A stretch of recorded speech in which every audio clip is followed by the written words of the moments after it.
일각에서는 이 맥추절, 또 칠칠절, 또 다른 말로 오순절이라는 이 절기가 나온 이것이 구약에 있는 절기이기 때문에 지금 이게 지킬 필요가 없다 라고 율법적으로 보는 그런 분들도 더러 있습니다.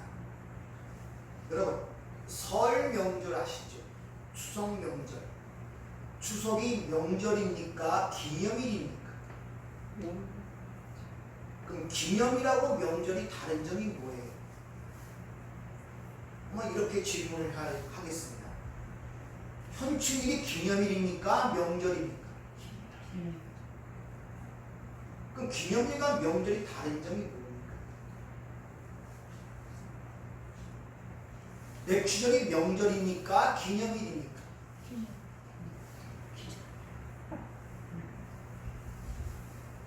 이런 문제들에 대해서 분명치 못하기 때문에 이런 절기를 우리가 지키는 데 있어서 율법적 생각으로 지키는 분들이 너무나 많아요. 구약의 모든 것들은 하나님이 우리에게 은혜로 주시는 것들이 무엇인가를 바라볼래 어떤 그릇에 담겨서 주어진 것들입니다. 근데 그 안의 내용을 알아먹지 못하면 항상 그 겉에 의하여 사람의 삶이 힘들어질 수밖에 없다는 것을 여러 번에 걸쳐 여러분들에게 말씀드렸습니다. 우리가 현충일이나 6.25는 기념을 합니다. 그날을 잊지 않기 위해서. 왜? 다시는 그런 일이 반복되면 안 되거든요. 교훈을 얻기 위해서. 그래서 그런 일들을 기념일로 정하여 이렇게 해마다 반복하는 게 기념입니다. 그러나 명절은 어떤 그런 사실을 기억함으로 말미암아 내 삶 속에서 그걸 누리기 위하여 기쁨과 즐거움을 누리기 위하여 행하는 지 명절이에요. 그래서 설날과 추석 같은 것을 명절로 지키지 우리가 기념일로 지키지 않는다는 것을 여러분이 잘 기억하시길 바랍니다. 그리고 구약에 보면 유대인들이 반드시 지켜야 할 세 절기가 있습니다. 지켜도 되고 안 돼도 되는 거죠. 반드시 지켜야 할 절기 셋이 있어요. 주님이 신약에서 말씀하시기를 내가 율법을 폐하러 온 것이 아니요 온전케 함이라 그랬죠. 그러므로 반드시 우리는 그 율법, 그 지켜야 할 절기의 의미를 깨달아 우리가 현실의 삶 속에 누리는 삶을 살아야 된다는 것입니다. 그렇게 지켜야 할 새 절기는 관심이 없고 성경에도 없는 크리스마스 뭐 이런 것들, 사실 부활절이라는 것도 우리가 오늘 드리는 이 예배 주일날이 부활의 날이에요. 토요일날 다음날 안식 후 첫날에 부활하시니까 그날의 부활의 주님을 기념하면서 우리가 예배를 드리는 이날이라고, 그러니까 부활절이라고 따로 지킬 필요가 없습니다. 성경은 그걸 절기라고 지키라는 명령이 없단 말을 실키는요. 그러니까 엉뚱한 것들을 절기로 삼아서 지키면서도 반대로 지키라고 한 것들이 그 진정한 의미를 깨닫지 못하고 율법적으로 들어서 지키니 안 지키니 이런 토론과 갈등이 생기는 걸 뒤에서 볼 수 있다는 것이죠. 우선 절기라고 칭하는 이 히브리 단어가 하가그라는 단어입니다. 근데 그 뜻이 경축하다, 순례하다는 그런 뜻에서 유래된 거예요. 그러니까 절기라는 것은 경축하는 날이에요. 순례라는 것은 어떤 하나님의 하신 일을 돌아보고 같이 기뻐하는 날이에요. 근데 우리 그리스도인들을 순례자라고 하죠. 순례자. 따라서 구약에서 지키라는 절기는 순례자로서 반드시 우리가 한 번씩 돌아보면서 그 안에서 하나님이 우리에게 주신 것들을 누리며 경축하는 것이 바로 절기란 말입니다. 그것이 오늘 그 중에 하나가 오늘 우리가 지키는 이 맥추절이란 말입니다. 그것을 헬라어 단어로 보면 메레이 헤로테스라는 단어가 쓰이는데, 머레이라는 단어는 어떠한 부분, 어떤 목, 어떤 일부이라는 뜻이 있고, 헤로테스라는 단어는 그것이 명절, 축제라는 의미가 있어요. 그러니까 머레이 헤로테스라는 이 절기라는 의미는 어떠한 한 부분의 축제와 그 기쁨을 누리는 목이란 말입니다. 쉽게 말하면 하늘나라에서 잔치에서 누려야 할 부분을 우리가 이 현재 세상에서 누리는 것이 절기의 의미예요. 그것이 구약에서는 반드시 지켜야 할 새 절기로 나타나는데 대충 한번 이렇게 보면은 모든 것들은 하나님의 백성들은 6월절로부터 시작이 됩니다. 첫 번째 지켜야 하는 6월절로 시작하는 무교절을 지켜야 되고 그 6월절부터 7주가 되는 다음 날 바로 맥주절, 칠칠절이라는 이 절기를 지켜야 됩니다. 그리고 그때부터 수확이 시작되어 그 수확이 마지막 끝나는 그 날을 수장절, 초막절, 또 우리가 지키는 추수감사절 이렇게 새 절기로 이어지고 있단 말입니다. 따라서 그리스도인들은 6월절로부터 모든 게 출발이 됩니다. 시작이. 그래서 예수의 십자가의 의미를 이해하지 못하면 나머지는 다 허당이에요. 그래서 6월절부터 시작돼갖고 마지막 수장절 모든 수확을 이끌어 창고에 드리는 그날까지 그 여정이 예수 그리스도의 공생의 여정이었고 그 예수와 함께 연합된 우리의 신앙생활이 그 여정을 겪어가는 것이고 그것이 전체가 구속의 역사를 보여주고 있단 말입니다. 이 세 절기가. 따라서 우리는 그 절기를 지킴으로 말미암아 그 절기 속에 담겨 그 절기 안에서 주어진 그리고 그 절기가 완성된 주어진 기쁨을 받아서 누려야 되는 것이 우리 신앙생활이에요. 근데 이 맥주절의 의미, 칠칠절, 맥주절, 오술절의 의미를 정확히 알지 못하니까 없는 크리스마스가 더 기뻐요. 이게 교회가 세속화되어서 그래요. 아시겠습니까? 그건 엄청나게 크게 지키잖아요. 그래서 오늘 이 맥주절의 의미가 뭔가를 우리가 잘 알아야 누릴 수가 있어요. 그 기쁨을. 자, 맥주를 지키라는 그 의미, 지키다는 단어가 샤마라는 이 단어가 쓰이는데 지키다는 그 단어 속에 보존하다는 이런 의미가 있습니다. 근데 이 히브리어 사마르라는 그 단어의 자음가를 이렇게 보면은 해석된 말씀으로 시작하다라는 의미를 갖고 있는데 쉽게 말하면 진리로 시작하는 시점이 바로 맥주절이에요. 그 의미예요. 그게 맥주절을 지키라는 의미예요. 너희의 삶이 이제부터 진리로 시작하다. 진리가 머리가 될 것이다. 진리의 생명으로 나타났다. 라는 뜻이 지키다는 의미란 말입니다. 그러니까 맥주절이 우리의 시작의 초점이란 말이에요. 첫 번째 시작. 새 생명의 시작이란 말입니다. 자, 오늘 12절을 보면 너는 애굽 땅에서 종되었던 것을 기억하고 이 규례를 지켜 행하라.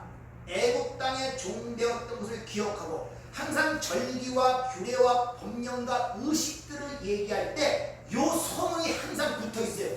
다시 말하면 구약의 모든 의식과 규례와 법령과 절기는 다 뭐와 관계가 되어 있다?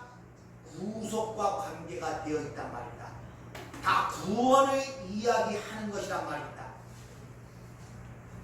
근데 이 맥주절을 지금 태양력으로 얘기하면 바로 6월 내지 7월경입니다. 근데 출애굽기 34장 22절을 보면 77절 곧 맥주의 초실절로 기록하고 이 77절이라는 것은 7기간 또 1주간 이런 의미인데 6월절부터 시작해서 7주가 지난 77에 49 7주가 지난 다음 다시 말하면 7번째 안식일 다음 날 50일째 되는 날 이래서 77절이라 그래요. 그걸 또 다른 말로 오순절 펜타코스토 그 50일째 되는 날 그 날을 맥주절이라고 그렇게 얘기하고 다시 맥주라는 그 단어는 구약에 없습니다. 우리가 그렇게 해석했을 뿐이지. 자, 구약에 한 사건이 있는데 6월절 어린 양의 핏값으로 탈출한 백성들이 50일째 되는 날 일어났던 일이 있어요. 뭡니까? 성령. 네? 성령. 구약에서 이스라엘 백성들이 6월절 어린 양으로 구원받아 탈출하면서 50일째 되던 날 일어난 일이 있단 말입니다. 이게 산상수원에서 얘기할 때 다 잊어버렸구만. 바로 50일째 되는 날 시내산에서 모세가 율법을 받는 날이었단 말입니다. 그날이. 그렇게 50일째 50일째 되는 날 시내산에서 율법을 받자 그 산 밑에서 심판이 일어나요. 근데 신약에서 50일째 되는 날 펜타코스트 오순절날은 어떤 일을 합니까? 성령이 내려오자 구원이 일어나요. 그래서 구약에서 50일째 되는 날은 3,000명이 도륙당하고 신약에서 50일째 되는 날은 3,000명이 회개하고 돌아오는 역사가 그렇게 그려진단 말입니다. 무슨 말이냐? 말씀을 줬을 때 율법으로 받으면 심판이고 은혜로 받으면 구원이란 말이야. 또 다른 말로 하나님의 말씀이 돌판에 새겨져 주어지면 심판이고 그 말씀이 심령에 들어와 우리의 신비에 새겨지면 구원이란 말입니다. 따라서 하나님의 말씀을 돌판에 새긴 글, 기록된 문서로 보게 되면 그것이 죽는 책이 되는 거예요. 그래서 같은 말씀을 어떻게 받냐에 따라서 생사가 달라진다는 것을 여러분들이 아셔야 됩니다. 이게 77절, 바로 맥주절의 의미고 77절의 의미고 오순절의 의미예요. 특히 또 50일째 되는 날을 희년이라고 또 그렇게 얘기합니다. 레위기 25장 10절을 보면 너희는 50년째 되는 해를 거룩하게 하고 그 땅에 있는 모든 주민을 위하여 자유를 공포하라. 이 해는 너에게 희년이니 너희는 각각 자기 소유로 돌아가며 각각 자기의 가족으로 돌아갈지니라. 50년째 되는 모든 걸 해방을 시켜야 돼요. 노예들 해방시켜야 되고 빚도 탕감해 자유를 공포하는 신년. 그래서 신약에서 보면 그 신년에 일어났던 일을 그 바리새인들에게 두루마리 통해 읽어주죠. 바로 이 일이 일어났다는 것을 그들에게 가르쳐서 그렇게 얘기를 하고 있단 말입니다. 근데 이 맥주절이라는 이 단어는 출애굽기 23장 16절을 보면 하카르치라는 이런 단어가 있는데 그 단어대로 그 해석을 하면 수확의 계절이라는 그런 의미인데 그것이 우리말 번역 성경으로 그냥 맥주절 이렇게 해서 맥주절로 우리가 알고 있는 거예요. 수확의 계절. 또 다른 표현으로는 민수기 28장 26절을 보면 용 한부크림 첫 열매의 날 이렇게 있죠. 그러니까 맥주절이라는 것은 첫 열매의 날 그 신약으로 끌고 오면 어디와 연관되겠습니까? 오순절, 77절, 50일째 되는 날 예수님이 부활해서 40일 동안 이 지상에 있다가 승천하신 후에 그들이 하나님의 말씀을 믿고 마가다락 방에서 10일 전심을 내 기도할 때 50일째 되는 날 뭐가 임했습니까? 성령이 맞아 이 땅에 뭐가 태어났습니까? 교회가 탄생된 거예요. 정말로 맥주절이라는 것은 바로 교회의 생일이란 말입니다. 새로운 생명을 얻은 날이란 말입니다. 여러분들 본인들의 생일과 생일들을 끔찍하게 챙기시죠? 그때 누구한테 축가를 받습니까?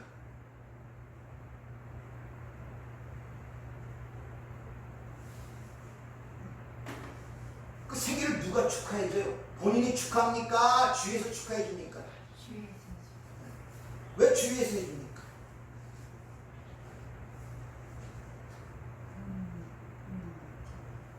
사실 생일이 되면은 내가 축하를 받는 것이 아니라 내 나를 낳으신 부모와 여기까지 함께한 가족들에게 감사를 드리는 게 올바른 생일을 지내는 법이에요. 아시겠습니까? 근데 인간들이 자기중심이 갖고 받기를 좋아해. 마치 나 혼자 세상에 태어나고 나 혼자 자라는 것처럼 부모에게 감사하고 주위의 형제들에게 감사해야 돼. 내가 여기에 존재하는 것은 내 혼자 존재하는 것이 아니라 주의 희생과 주의 헌신과 섬김과 사랑 가운데 내가 여기에 존재하고 있단 말입니다. 생명을 주신 것은 부모고 근데 인간들이 거꾸로 알아들어갖고 자기가 칭찬을 받아요.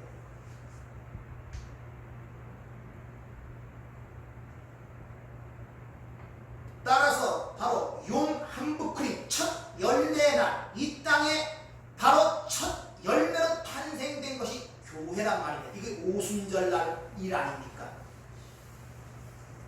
그것을 맥주절 첫 열매를 드리는 날이라고 그렇게 이야기합니다. 이야기를 하고 있단 말입니다.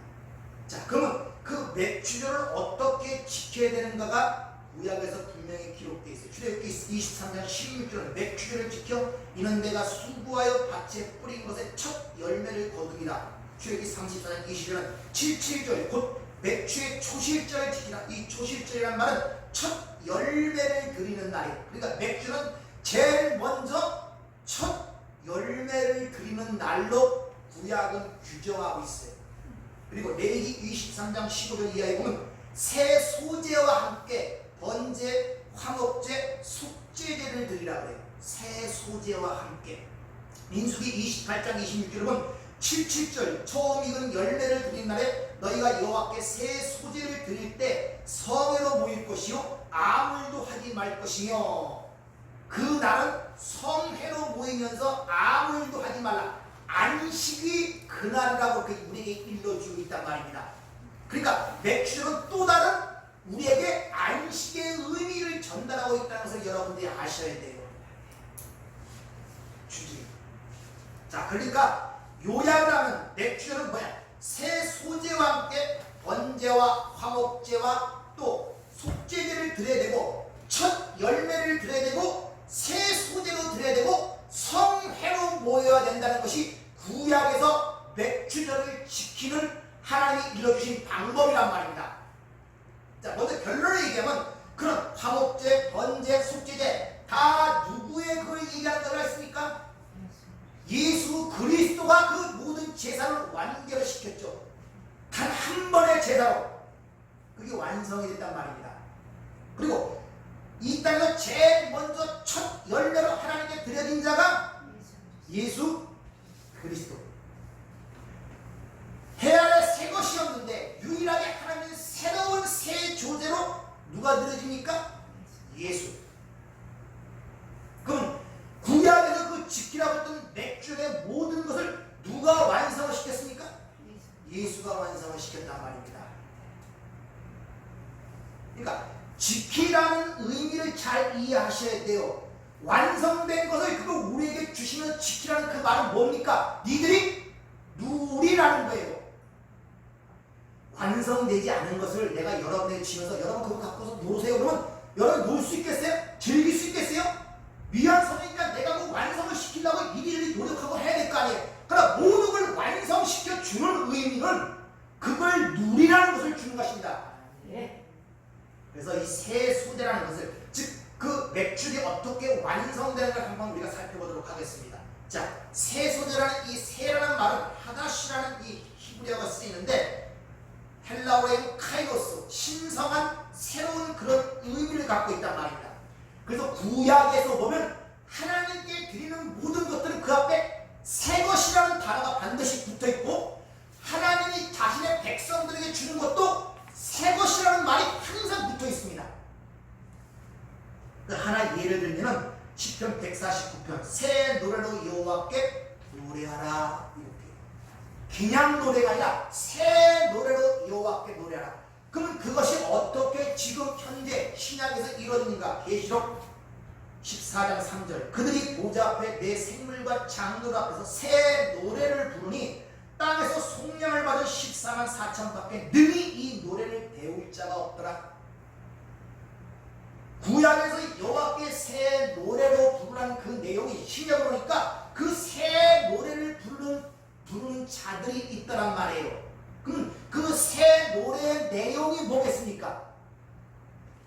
그것이 계시록 5장 9절에 그들이 새 노래를 불러 이르되 두루마리를 가지시고 인봉떼기에 합당하셨다. 일찍이 죽임을 당하사 족속과 방언과 백성과 나라 가운데 사람의 피로 써서 하나님께 드리시고, 뭘 얘기하는 겁니까? 새 노래가 예수 그리스도로 말미암은 구속. 그게 새 노래의 내용이란 말입니다. 그러니까 여호와께 새 노래로 찬송하라는 것은 우리가 생각하는 어떤 것, 하나님은 위대하시고 전능하시고 뭐든 피상적인 그런 것들을 적어서 노래하는 것이 아니라 하나님이 그 아들을 통해 우리에게 주어진 구속의 의미를 깨닫고 이야기하는 것을 새 노래로 드린다, 이런 말씀이에요. 뿐만 아니라 전도서 1장 9절 해 아래 새 것이 없다고 구약은 얘기하는데 그 해 아래 새 것이 없는 세상에 새 것들이 드러났어요. 누굽니까? 여러분은 헌 것입니까? 하나님의 백성들. 그래서 고린도후서 5장 17절에 새로운 피조물이라고 그러잖아요. 이것이 바로 오순절날 성령 강림으로 이 땅에 타는 교회를 얘기하고 있단 말이야. 해 아래 새 것이 없는 이 절망적인 어두운 세상 속에 새로운 존재들이 드러나는데 그들이 바로 하나님의 백성, 교회란 말입니다. 신약에서 완성이 된 거예요. 이사야 43장 19절에 보면 보라 내가 새 일을 행하리라 이런 말씀이 있죠. 주님은 내가 새 언약의 성취를 위해 십자가에 죽으신다고 최후의 만찬에 그렇게 얘기를 하죠.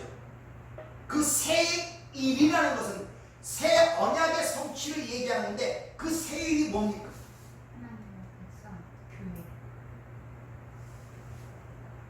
내가 새 일을 하라, 새 일을 하리라는데 그 새 일을 어떻게 하셨습니까? 하나님께서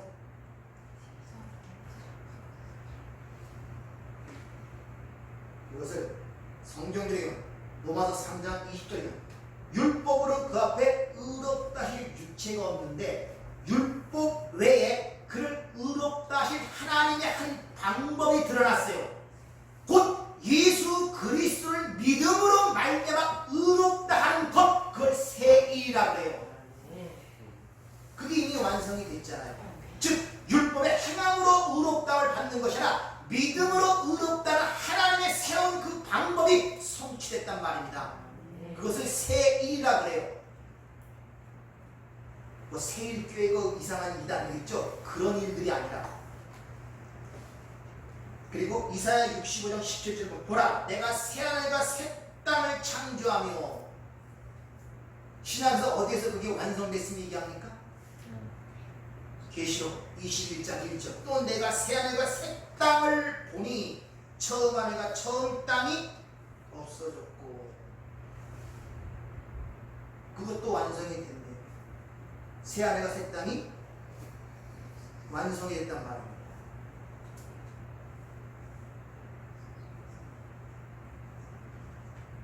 에스겔서 36장 26절은 새 영을 너희 속에 두고 새 마음을 너에게 준다고. 이게 어떻게 이루어졌습니까? 뭐가 오심으로? 성령이 오심. 모든 게 새롭게 됐다는 거예요. 따라서 하다시 카이로스라는 것은 우리가 알던 지금까지만 본질적으로 다른, 차원이 다른, 훨씬 더 좋은 것이라는 의미가 이 새 것이라는 이 새 속에 들어있는 의미란 말입니다. 그래서 마태복음 9장 17절에 보면 새 포도주는 새 부대에 넣어야 둘 다 보존되느니라.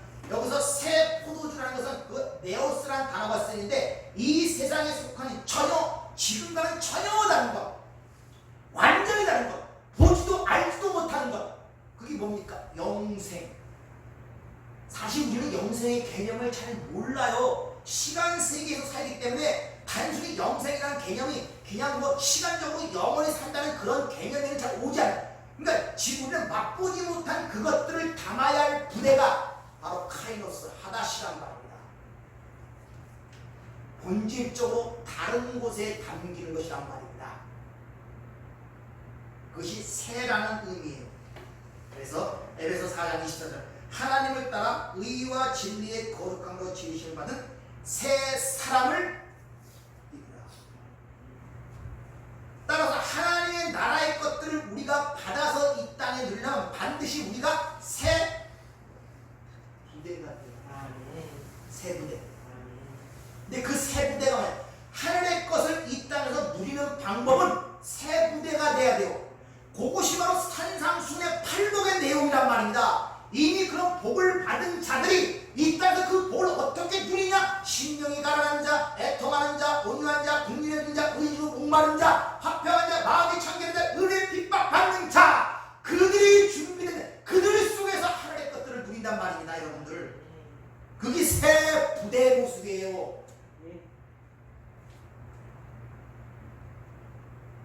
그래서 맥주절이 신의 산에서 그 율법이 선포됐더니 죽은데 오순절 신약의 시온산에서 그게 선포되자 살아나는 모습으로 제가 설명을 했잖아요. 맥주절이 지금 그걸 우리에게 의미하고 있는 거예요.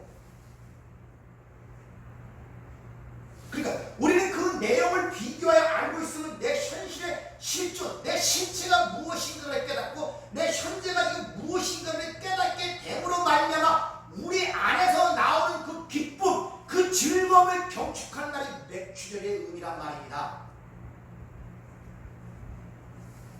그걸 모르고 이렇게 써놓고 지키면 그게 율법이란 말입니다.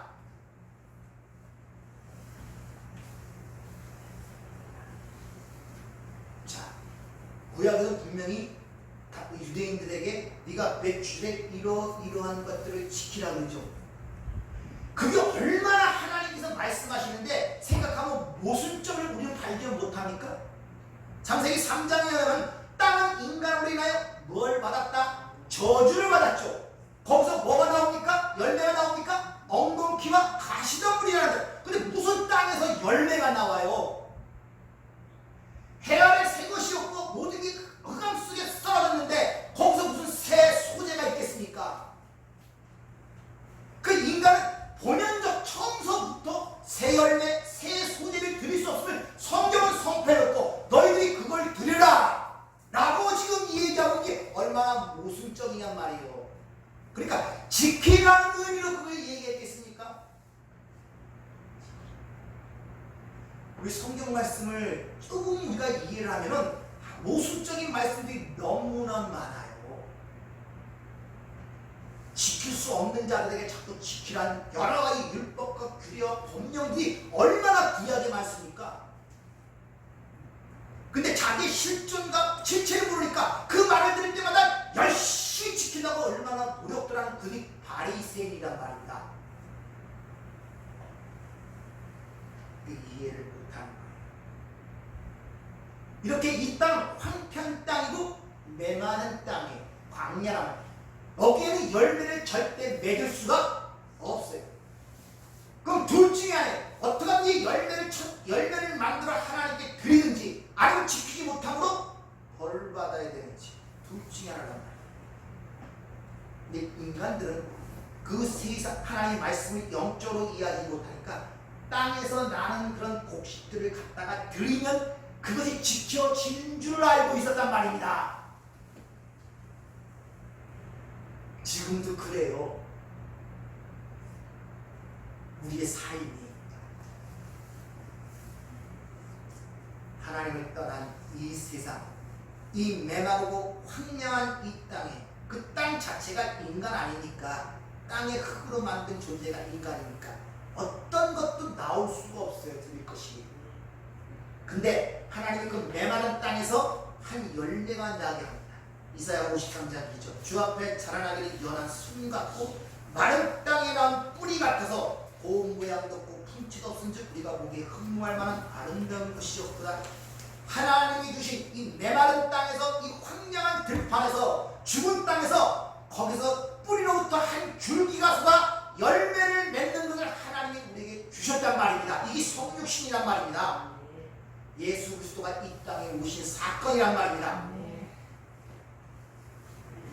그래서 고린도 15장 20절 그러나 이제 그리스도께서 죽은 자 가운데서 다시 살아나사 잠자는 자들의 첫 열매가 되었나니. 하나님이 주신 첫 열매가 누구요? 예수 그리스도. 그래서 15장 22절을 보면 고린도서 아담 안에서 모든 사람이 죽은 것 같이 그리스도 안에서 모든 사람이 삶을 얻으리라. 네. 유월절 어린 양 십자가에 죽으시고 그게 유월절 의미 아닙니까? 그리고 사흘 만에 죽은 자 가운데서 살아나 첫 열매로 하나님께 드렸단 말입니다. 그렇죠? 근데 드려지는 그 기간을 보면 주님이 부활하신 후에 40일 지상에서 사도행전 얘기하면 보면 40일 동안 모으시면서 하나님 나라의 복음을 증거하시고 승천하시죠. 그리고 승천하신 후에 약속의 말씀을 믿고 기도하는 10일째 되는 날 합해서 오순절 50일째 되는 날 그분이 영으로 그리스도의 영으로 강림을 하신단 말입니다. 그리고 새로운 생명이 탄생되기 우리를 이 땅에서 첫 열매로 만들어낸 거예요. 네. 그게 뇌출혈이란 말입니다. 그러니까 뇌출혈은 바로 교회 탄생을 기념하는 것이고 교회의 생일이에요. 해 아래 새 것이 없는 이 죽은 땅에 새로운 생명으로 탄생된 여러분의 실체가 인식이 돼야 오늘의 생일의 기쁨을 하나님께 경축하며 드릴 수가 있단 말입니다. 내가 어떤 존재임을 깨달아야 이 땅에 죽는 육신의 생명도 주었을 때 그날을 기념하며 경축하면서 축하를 하는데 영원한 생명이 하나의 백성으로 이 어둠의 세상에 하나의 미랄로 하나의 생명으로 탄생된 저와 여러분이 그런 기쁨과 감동이 없다면 뭔가 잘못된 거잖아요.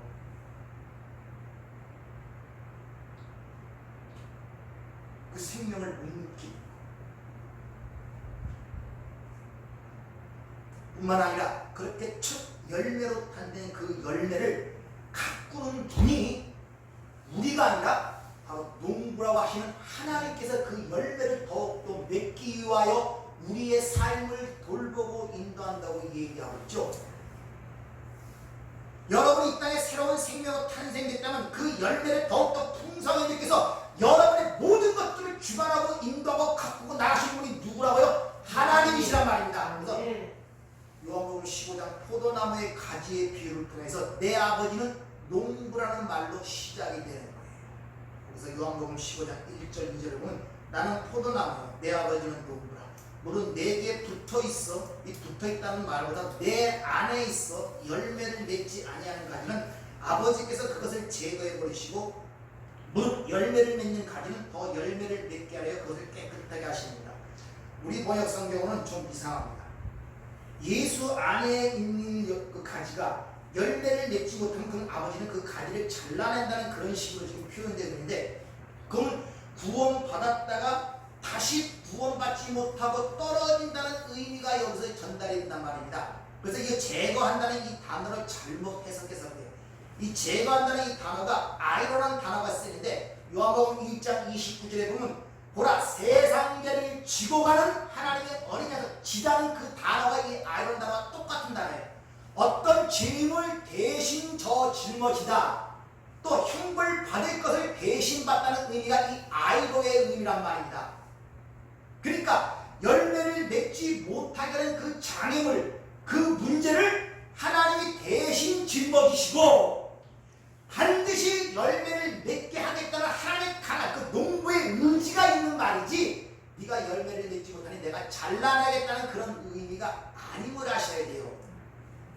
하나님께서 적붙임을 해놓고 네 열매 못 맺으니까 내가 잘라낸다 그러면 하나님 절대 전능하신 분이 아니에요. 제거하다는 의미에 그렇게 잘 이해하시면 연이어서 이렇게 말씀하시죠.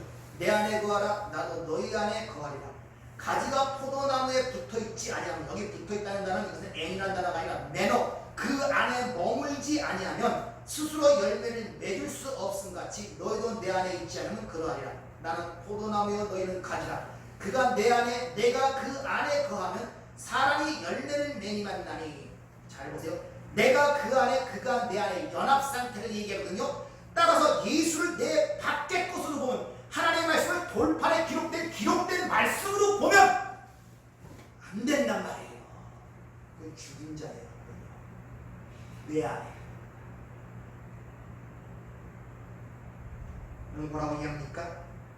그 사람은 열매를 많이 맺나니 나를 떠나서는 이 떠나서라는 단어보다도 이것이 뭐뭐에 코리스 몸에 내가 아니면 나 외에는 절대적인 것이에요.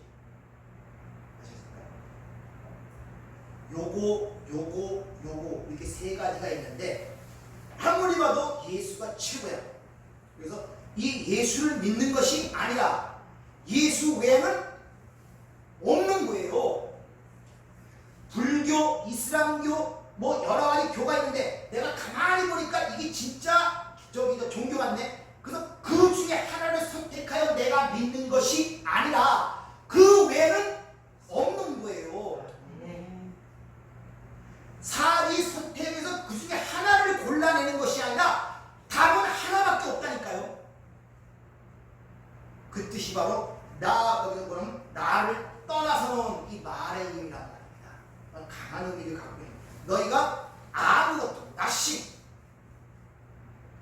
아무것도 할 수 없느니라.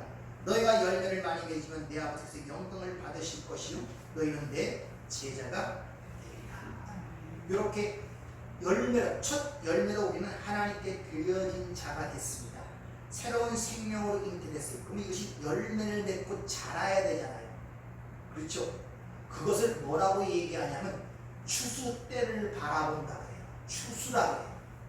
그래서 요한복음 4장 35절 너희가 넉 달이 지나야 추수할 때가 이르겠다 하지 아니하냐? 그러나 나는 너희에게 이르노니 너희 눈을 들어 밭을 보라. 휘어져 추수하게 되었도다. 거두는 자가 이미 삭도 받고 영생에 이르는 열매를 모으나니 이는 뿌리는 자와 거두는 자가 함께 즐거워함이니라. 수장절, 초막절, 추수감자는 마지막 세 번째 절기는 심판과 구원의 양면성을 갖고 있음을 요한계시록 10장은 얘기합니다. 마지막 수확이란 말이에요. 이 심판의 때란 말입니다. 그때를 보면서 거기에 우리가 지금 하나님께서 보내심을 주었다는 것입니다. 왜? 조금 전에 얘기한 것처럼 그 즐거움에 참여하기 위해서 여러분의 능력과 재주를 사용하는 것이 아니라 그 하나님이 누리는 기쁨에 참여하기 위해서 여러분이 그 삶 속에 보내진 거예요. 그러니까 전도를 하거나 기도하거나 또는 신앙생활을 할 때 모든 것들이 어떤 짐으로 느껴지고 어떤 걸 얻기 위한 어떤 행위와 보상으로 생각하는 사람들이 되면 안 된단 말이에요. 왜? 그것을 하면 할수록 우리는 그 즐거움에 하나님의 가진 즐거움에 참여하는 그 참여함을 누리고 그들이 갖도록 하기 위해서 우리를 보내신 거예요, 여러분들. 근데 거꾸로 생각하고 있어요. 왜? 율법을 들으니까 안 하면 벌 받고 하면 짐되고. 그러니까 진정한 하나님이 주시는 기쁨과 평강을 내가 삶 속에 누리지 못하는 거예요. 그래서 앞에 전제가 있잖아요. 세상이 주는 것 같지 아니한 것이라고 얘기를 하잖아요.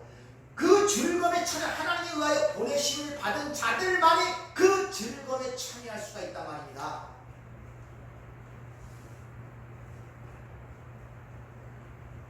근데 우리가 생각하는 기쁨, 우리가 생각하는 즐거움, 우리가 생각하는 만족, 우리가 생각하는 행복, 이것이 세상의 틀에서 뛰어나오지 못하네.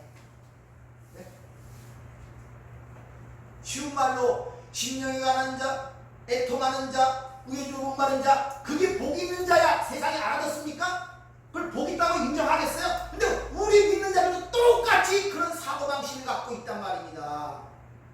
그러니까 줘도 못 누리는 거예요. 왜? 새 거를 주면 새 부대가 돼야 당기는데 둘 다 망해버리고 줘도 자꾸 흩어져 버린단 말입니다. 그게 안 깨져 이상하게 그것을 못 나와요. 왜? 말씀을 통해서만 나오는데 그게 별로 관심이 없어요. 알고자 하는 사모함이 없어요. 그 말씀이 깨달을 때 주어지는 그 심령의 편안함이라든지 시원함이라든지 그렇구나 눈이 열리는 그런 기쁨들이 삶 속에 드문드문 드러나야 되는데 그런 것들이 별로 없어요. 맛을 본 자가 자꾸 맛을 찾는다고 맛을 봤어야 맛을 알지.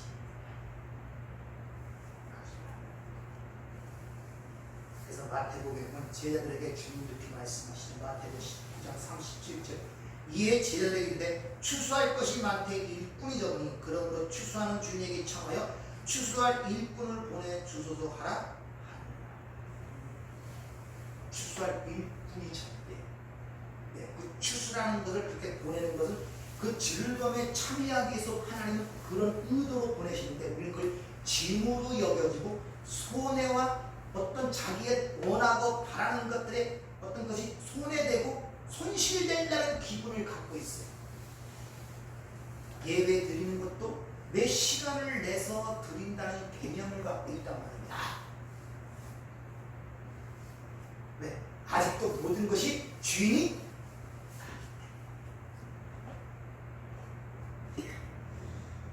다 내 것이 전부다. 되고 너도 애가내야 되고 정신이 나이가 된 것은 하나님의 은혜요 모든 소유주가 하나님이시다고 주라고 고백하지만은 그 의미가 내 삶 속에 적용이 되지 않아요. 그러니까 힘든 거, 손해보는 것 같고 빼앗기는 것 같고 허비하는 것 같고. 그래서 연속극은 2시간, 3시간 눈이 빠지라고 하면서 설교를 1시간 듣기가 왜 그렇게 힘든지, 40분 듣기가 왜 그렇게 힘든지, 왜 그렇게 마음 모으기가 힘든지 그걸 고민 안 해봤습니까? 상식적으로 머리로 아는 이성으로는 알잖아요. 하나님의 말씀, 생명의 말씀, 끊어야 사고 그게 차이함을 준다? 그렇게 아는데 이 몸은, 육신은 죄의 예속이 되었고 종이 되었기 때문에 그걸 원하지 않아요. 그래서 영화나 드라마 좋은 것은 2-3시간을 봐도 결코 지루한 적이 없습니다.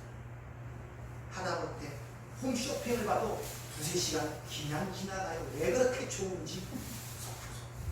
이놈의 성경 펴놓고 큰 구절을 본다고 왜 이렇게 마음에 갈등도 많고 잡생각이 들어오는지 스스로 그런 자신을 보면서 이상함을 느끼지 못합니까? 도대체 왜 그럴까?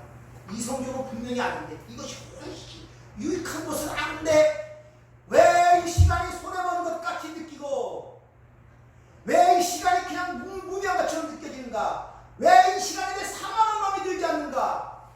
왜 이 시간을 통해 내가 하나님을 만나지 못한가? 이런 고민과 갈등을 여러분 느끼셔야 된단 말입니다. 그게 싸움이란 말이에요. 전쟁이란 말이에요. 저는 말씀을 전하면 토요일부터 전쟁이 일어나요. 왜 잡생각이 이렇게 많은지. 제일 힘들 때가 아침에 와갖고 설교하기 2시간 전부터 왜 옛날 어렸을 때부터 생각이 그렇게 잘 나요? 싸운 일, 누구하고 다툰 일, 평소에는 안 나다가 그놈은 그 싸우다가 2시간 후딱 지나가요. 마음 모으기가 왜 그렇게 힘든지 몰라요. 그런 것 때문에 고민해봤습니다. 마음은 엄청 편할지 모르지만 성장이 안 되고 성숙이 안 됩니다. 고통과 위기와 갈등과 고민이 없이는 신앙이 성장하지 않습니다.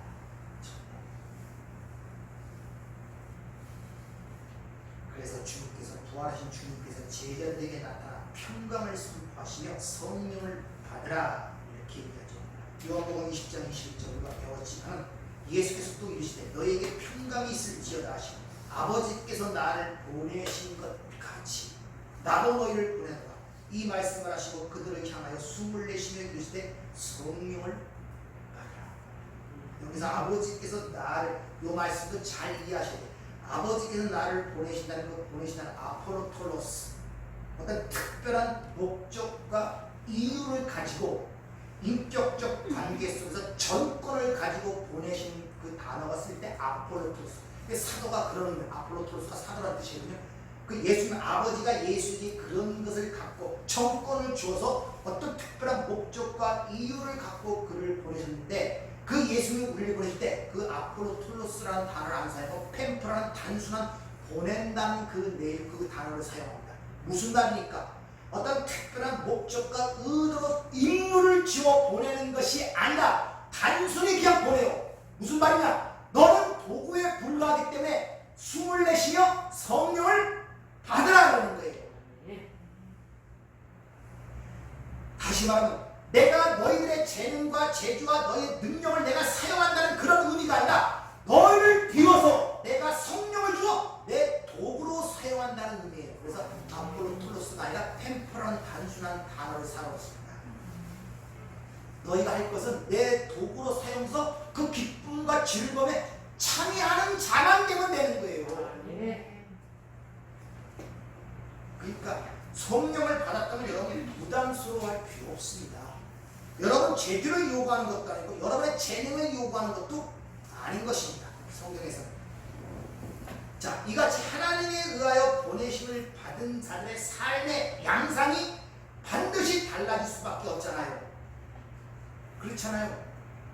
새로운 생명으로 탄생해서 오는 해안에 새 것이 없는 이 헌세상에 새 것으로 탄생된 그들의 삶이 어째 세상의 삶과 똑같겠습니까? 다르잖아요. 그래서 그렇게 하나님의 복을 받은 자들이 세상에 와서 그들의 삶의 모습이 복받은 하늘의 복을 받은 삶의 모습이 그 환복의 내용으로 드러나는 거예요. 전혀 다르게. 그렇기 때문에 항상 뒤에 천국에 있는 자들이다, 하나님의 아들이다, 하나님을 볼 것이다, 하나님의 위로를 받을 것이다, 하나님을 통해 배부를 받을 것이다, 그런 내용들이 뒤에 있는 거예요. 로마서 12장 1절을 보면 그러므로 형제들아 내가 하나님의 모든 자비하심으로 너희를 권하노니 너희 몸을 하나님이 기뻐하시는 거룩한 산 제물로 드리라. 이게 파라스템이라는 단어가 쓰는데 동부정사 과거 능동입니다. 앞으로 드려라가 아니라 이미 드려진 자란 말이에요. 살아있는 재물이란 말, 지금 우리 자체가 살아있는 재물. 그래서 이것이 너희가 드릴 영적 예배다. 지금 우리가 지금 그 예배, 영적 예배, 로기코스, 나트레이안, 말씀의 섬김이란 말입니다. 그러면서 너희는 이 세대를 본받지 말고 마음을 새롭게 함으로 이 카이노스, 하다시, 새 소재라는 그 새라는 단어는 그 앞에 전치사 아나가 붙어서 위의 것으로 새롭게 된 자들, 변화를 받아 하나님이 선하시고 기뻐하시고 온전한 뜻이 무엇인가를 분별하도록 하라. 삶 속에서 입증하고 증거하도록 하라. 이런 말씀이에요. 한번 또 하나 찾아보겠습니다. 한번 찾아보세요. 에베소 5장 15절부터 21절까지. 그렇게 새롭게 탄생된 하나님의 백성들의 삶의 모습이 어떻게 드러나는가, 어떻게 살아야 되는가를 정확하게 짚어주는데 에베소서 5장 15절부터 21절까지 말씀입니다. 그런즉 너희가 어떻게 행할지 자세히 주의하여 지혜 없는 자 같이 하지 말고 오직 지혜 있는 자 같이 하여 세월을 아끼라. 때가 악하니라. 세월을 아끼란 말이 기회를 놓치지 말라는 뜻입니다. 그러므로 어리석은 자가 되지 말고 오직 주의 뜻이 무엇인가 이해하라. 이 쉬에임이라는 단어가 쓰이는데 어떤 지식적으로 알아서 그걸 하는 것이 아니라 함께 지내란 말이에요. 함께.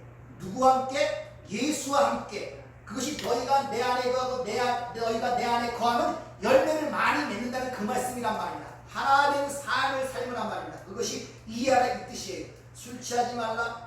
이것은 맥주나 소주를 얘기하는 것이 아니라 세상을 얘기하는 둘 중에 취하든 둘 중에 하나입니다. 세상에 취하든지 성령에 취하든지 하나님을 사랑하든지 세상을 사랑하든지 둘 중에 하나입니다. 술 취하지 말라. 오직 성령의 충만함을 받으라. 그리고 치와 그렇게 성령의 충만함을 받은 자의 삶이 어떤 식으로 치와 찬송과 신령한 노래도 서로 화답하고 너희 마음으로 주께 노래하며 찬송하며 하고 예배의 모습 아닙니까? 범사의 우리 주 예수 그리스도 이름으로 항상 아버지 하나님께 감사하며 그리스도를 경외함으로 피차 복종하라.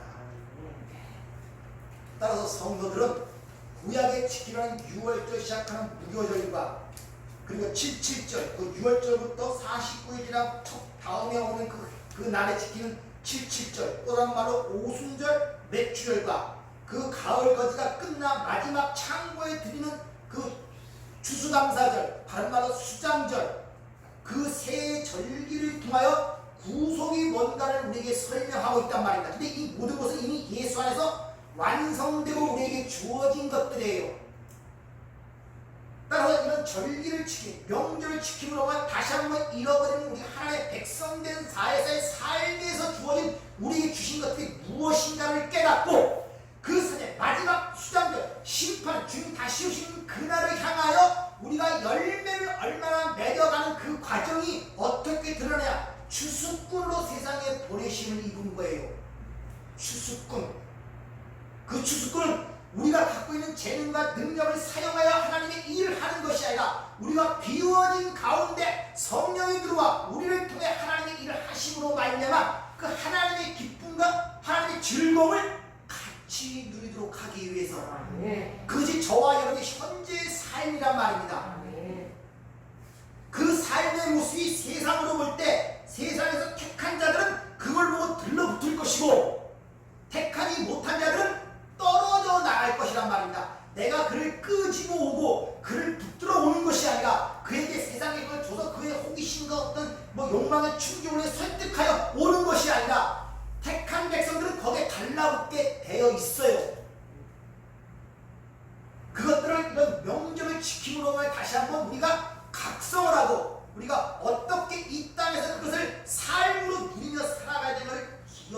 것이란 말입니다.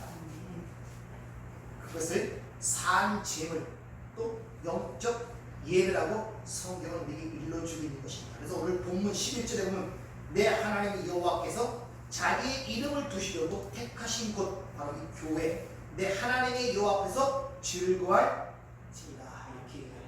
그래서 교회는 기쁨의 공동체란 말입니다. 종교 단체가 아니라 기쁨의 공동체예요. 우리에게 주신 것들이 무엇인가를 알아 그 새 생명으로 기뻐하는 자들의 모임이란 말입니다. 이것이.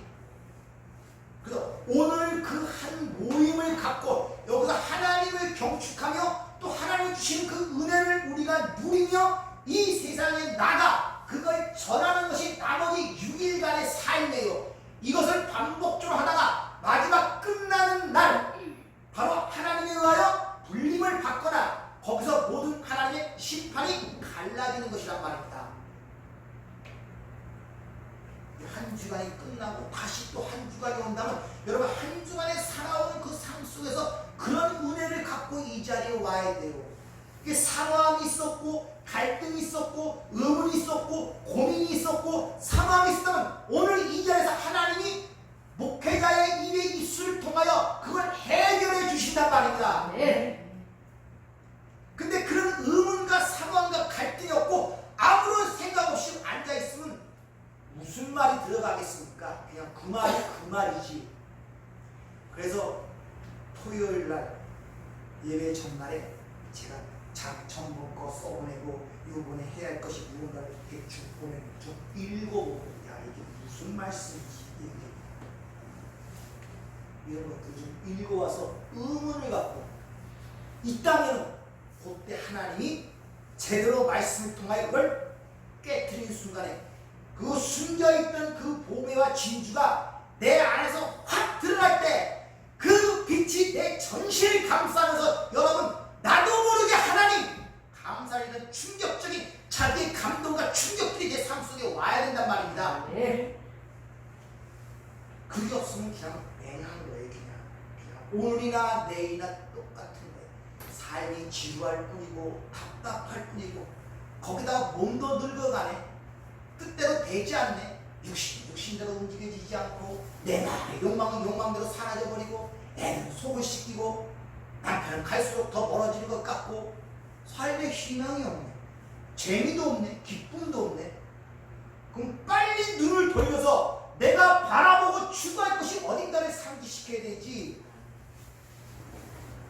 자꾸 사라질 것을 하나님께 기도하면서 이거 주세요 저거 주세요. 얘야 그건 네 영혼에 붙을 것이라 내가 미리 거듭함으로 알게 하는 건데 그걸 자꾸 나한테 달라 그러면 어떡하냐. 백병짜리 아파트를 준 분 얼마나 거기서 사시겠어요?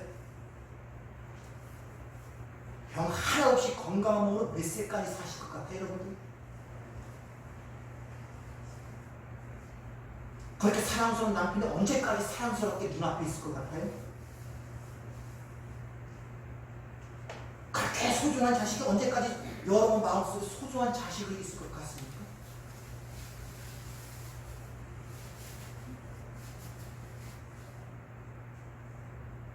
근데 왜 그걸 붙잡고 놓지를 못하는 거야? 여러분 심정은 위의 것을 잡고 위의 것을 생각하라고 그러는데 그 아들과 함께 모든 걸 줬다고 얘기를 하는데 그것이 무언가 궁금하지 않습니까? 영생을 줬다는데 그 영생이 뭔지 궁금하지 않습니까? 그 하나님의 상속자라는데 그 하나님 나라가 궁금하지 않습니까? 주님이 나와 함께 하신다는데 그게 무엇을 의미하고 내가 어떻게 그걸 인식하고 알아야 되는지 궁금하지 않습니까? 궁금하지 않습니까?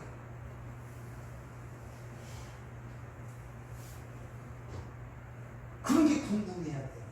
그런 게 무엇을 먹을까 무엇을 마실까 무엇을 입을까에 관심 쓰는데 10분의 1만 하나님의 그 말씀의 그 진리의 신경을 한번 써보세요. 네. 수천 배 수만 배의 감동이 여러분 삶을 휩쓸 것이니까 한순간에 주님 만나면 내가 여기 있니 좋사오니 베드로가 변화산을 한번 딱 보자 가기 싫잖아요 세상으로. 여기 초밥집을 짓고 내가 살겠습니다.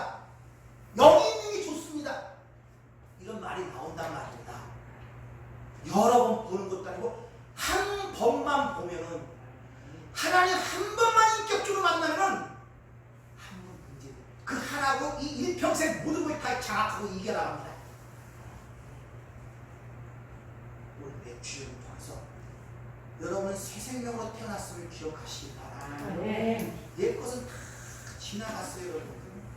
그 옛 것을 갖고 붙들고 애착과 관심과 연민 가질 필요 없어요. 훌훌훌 터버리세요. 자꾸 가는 거 붙들고 가지마.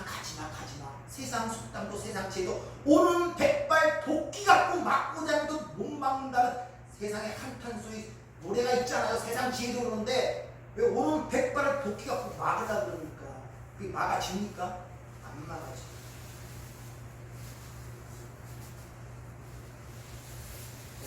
이 맥주 감사절 그 구원의 기쁨과 감격을 서로 나누도록 하세요. 왜냐하면 내가 한동안 깨달았던 거 이게 사랑이라는 게 뭔지 아십니까? 진짜 진리라는 말을 통하는 자 만났을 때 야, 내가 만난 하나님을 얘기할 때 그쪽도 그걸 얘기하네. 아이고 나 말고 또 나처럼 이렇게 아는 내 백성 하나님의 백성이 있었네. 거기서 얼마나 감동적이고 말을 통할 때 좋은지 아세요 여러분들? 근데 말이 안 통하면은 힘들어. 의독적. 그러니까 믿는 자들끼리 서로 말이 통하면 서로 앉아서 이 얘기 저 얘기 하나님의 은혜 얘기하고 자기 깨달은 거 하나님 이게 얼마나 말 통하는 것이 좋습니까 이것이. 그럼 서로 알아듣고 그래 맞아 감사해 맞아 하나님이 갖다 그랬어 맞아 서로 박자를 쳐가며 막수를 쳐가며 맞아 그게 사랑 나누는 거예요 여러분들. 별건 줄 아십니까?